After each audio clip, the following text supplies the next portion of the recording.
Mga puso, subong Lunes ang issues ng PWD-ID sa Bacolod City. Tutukan ta sa aton GMA RTV interviews.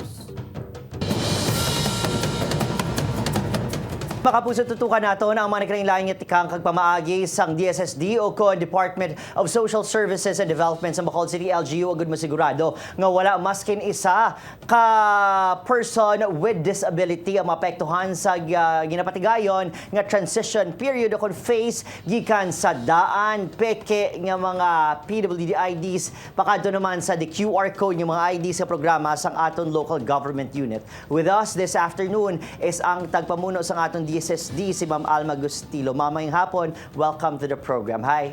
Hi, good afternoon. Ma'am, we're talking about 12,000. Anong matikang naton? Agud hindi mabutang sa ital-ital sa alang-alang nga benepisyo sang aton mga PWD in Bacolod City. As of now, start na magita since nagdigsugod sa February, second week sa February, ang aton nga paghimo sa ID. So far, nami man ang flow nila and although medyo may kabudlayan sa una, but sa subong, kamatamat naman smooth ang patigayo naton sa transition.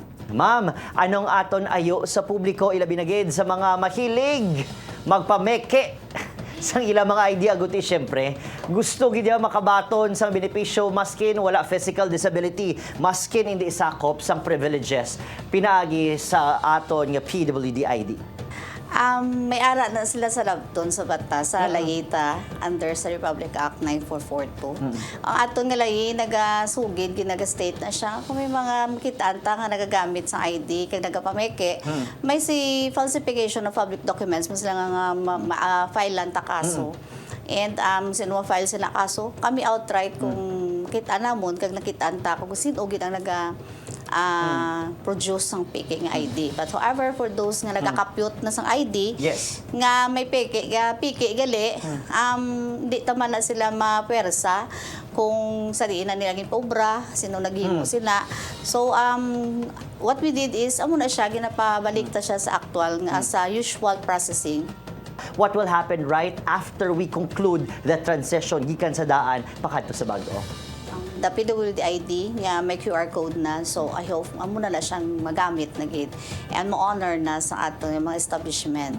But again, for the meantime, for the time being, while nga on the process pa, for the time being, ang appeal namon sa aton establishment as well as aton persons with disability sa Bacolod City, be patient lang. Ang nanganon yung man ang aton nga syudad, kag ang aton nga opisina, kay we are trying our best para nga mangin maayo kag mangin smooth ang pag-deliver or paghatag naton kag pag-change kag ang transition period hindi sa siling amuna kabudlay kag kadugay.